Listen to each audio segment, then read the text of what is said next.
A portion of this video is brought to you by Casetify and their lineup of impact and ultra impact cases. These cases provide you with up to 6.6 feet and 9.8 feet of drop protection. They're made out of 65% recycled and plant-based materials, and they're all compatible with wireless charging. They feature a technology called Tech 2.0, which reduces impact upon drops by 95%. So with one of these cases on, you are guaranteed the ultimate protection. What I really appreciate about Casetify is that these cases are not bulky whatsoever. They actually have a pretty slim profile to them, and they do feel really good in the hands. But what truly sets apart Casetify from other case manufacturers is that these cases are completely customizable to your own unique preference. So you can essentially add things like your name or your monogram, whatever you want on these cases, making them uniquely yours. So make sure you go and check out Casetify cases for your iPhone 13 mini. There is a link in the description below, and you will automatically be applied for a 15% discount upon checkout. If you take a look at Apple's lineup of iPhones, there are plenty of options to choose from. You can go with the iPhone 12, you can go with the new iPhone SE, or you can even go with a more expensive option like the iPhone 13 Pro Max. But for myself personally, even when presented with all the options in the world, I chose to daily drive this little guy. This is the iPhone 13 mini, and this is how my experience has been with this phone after almost 9 months of daily usage.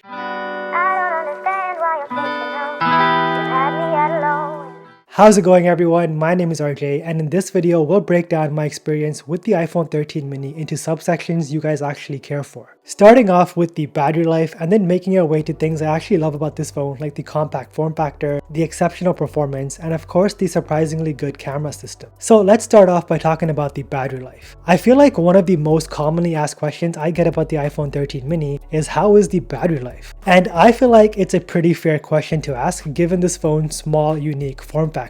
With the iPhone 13 mini, Apple did state that we'll be able to get an hour and a half more of screen on time when compared to its predecessor, the iPhone 12 mini. And you know what? Apple's statement has proven to be pretty accurate. When I daily drove the iPhone 12 mini back in 2021, I knew in the back of my mind this phone wasn't going to last until 12 p.m. But with the iPhone 13 mini, it's been an entirely different story. Now, that's not to say I'm getting exceptional screen on times like 8 or 9 hours a day, but I'm still able to get a respectable 5 to 6 hours of screen on time consistently based on my usage on a 5G network. I have to admit that is pretty impressive for a phone of this size. However, that's not to say I don't leave my house without a battery bank of some sort. I find it to be too much of a risk because you never know what can happen throughout your day, and you don't want to be stranded without your iPhone. Because for myself personally, I use the mini as a wallet with Apple Pay, as my camera to record TikToks, and of course as a smartphone to scroll through social media and reply to emails. So if you ever see me in public, you'll always see me carrying this Nike fanny pack around with me. Inside of this, I have all of my go-to tech essentials, which I will link for you guys in the description below if you are interested. Surprisingly, my go-to MagSafe battery bank has become the Apple official MagSafe pack. And I also carry around this made by a company called RØDE, which I already made a dedicated video on, and it's already up on my channel. So I have knocked the Apple MagSafe battery bank before in the past, but it's actually now become quite a good option after the latest update. Now it's become capable of wirelessly charging your iPhone at a speed of 7.5 watts instead of the previous 5 watts. And a big advantage of this power bank is that it is built by Apple, meaning that it is the best optimized power bank you can buy to preserve your mini's battery health over the long haul. When the Apple battery bank is attached to my phone, I don't experience any overheating whatsoever, which in turn does lead to battery longevity. If you didn't know that you could update battery banks, then welcome to the club, because I didn't know either until about a month ago. But nonetheless, updating is very simple. Just connect the battery bank to your MacBook or your iPad using a USB to Lightning cable, and it'll update in about 5 minutes automatically. So yeah, if you were on the fence about purchasing this before, now might be a good time to pick this up. The price has gone down, and with the updates, it's well worth it now. I'll leave an Amazon link in the description below if any of you guys are interested. The RØDE battery bank is a little bit thicker than the official Apple MagSafe battery bank, but it is featuring an 8000 mAh battery, and it does come with 2 USB-C ports. This is such a versatile battery bank. Take a look at this. I can wirelessly charge my iPhone 13 mini while simultaneously charging my iPad mini and my Pixel 6 Pro using the 2 USB-C ports. This is the first time I've seen a MagSafe battery bank be able to do this. It's definitely worth checking out. To really get an understanding of the battery life on the mini, it's important to know exactly how how I use my 13 mini on a daily basis. I do have a timer set on this phone to only allow 1 hour a day in total for social media. This does include Twitter, Instagram, and TikTok. The rest of the time I spend replying back to emails, chatting with friends on Telegram, WhatsApp, and watching a few YouTube videos on the side. Now, granted, this is all done on a 5G network and I'm still able to get around 5 to 6 hours of screen on time. That is actually pretty impressive for a phone of this form factor and size. It's actually comparable to the screen on times I'm able to get on my Pixel 6 Pro, and that's a phone that's packing a 4500 mAh battery, so definitely impressive stuff from Apple. The number one reason why I daily drive this phone is because of its lightweight compact form factor. I am completely done with the era of big phones. The mini comes in at 5.4 inches and it definitely takes me back to the good old days of me using my iPhone 3GS. There's something to appreciate about the mini being so small yet so powerful. With bigger phones, by the end of the day I experience something I've termed called hand fatigue. Honestly, it does get draining using bigger phones throughout the day on a daily basis. With the mini, I never experience hand fatigue. I can use this phone all day long without feeling any sort of discomfort in my wrist or my hands. A big advantage of this form factor is that it does allow me to comfortably use the mini with one hand. I can type out emails, tweets, and even entire paragraphs with just one hand.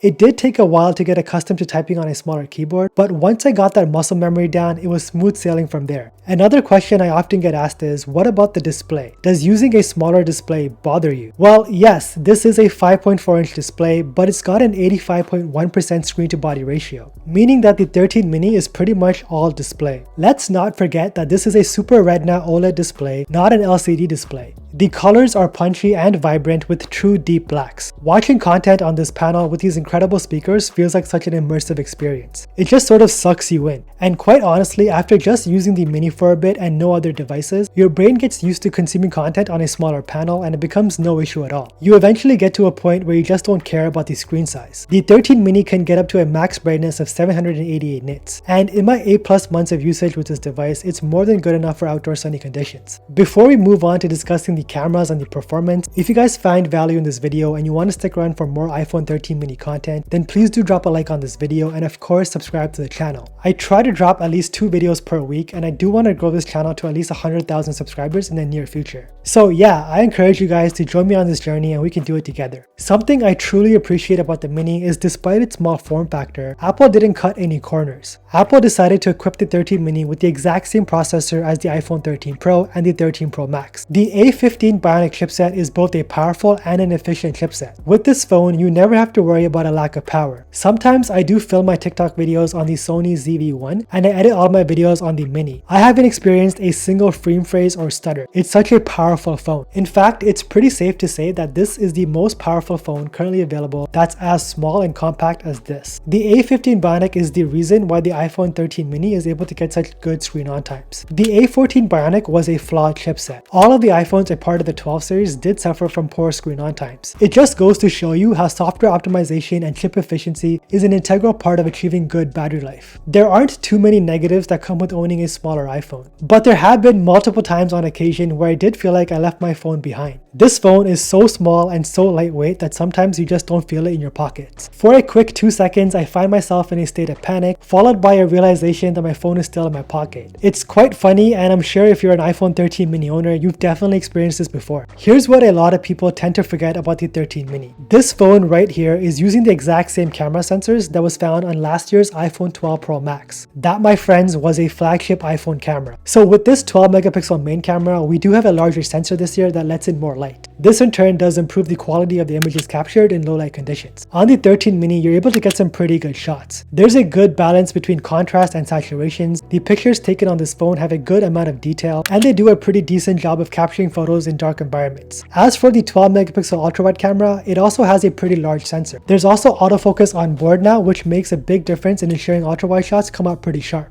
Don't forget that Apple does hold the crown for video recording on a smartphone. We do get cinematic mode, which is pretty much portrait video mode on steroids, but quite honestly, I don't use it all that much. Overall though, the cameras are excellent for video and I have no problems posting content shot on the 13 mini all over social media. Over the course of the year, I love what Apple's been able to do with this phone. They brought updates like Face ID working with the mask, and they refined all the little issues I had with this phone. Like sometimes the display wasn't registering my touches, but all of these issues have been addressed. Currently, I am running iOS 16 on my 13 mini. This is a beta version of iOS that's soon to be released to the public this coming fall. But I don't recommend recommend you guys installing this right now because the battery life has been horrendous on iOS 16. There are so many positive changes on iOS 16 that directly impacts the Mini. Even though Apple is killing the Mini lineup this year, they're still supporting the device for many years to come. So if you're on the fence about buying this phone or not, now would be a good time to get one. I really appreciate all of you guys watching this video. If you made it till the end of this video, comment with the peach emoji down in the comments below. As always, thank you so much for watching. Join me next week for another iPhone 13 mini video, and don't forget to flex with your iPhone 13 mini tech.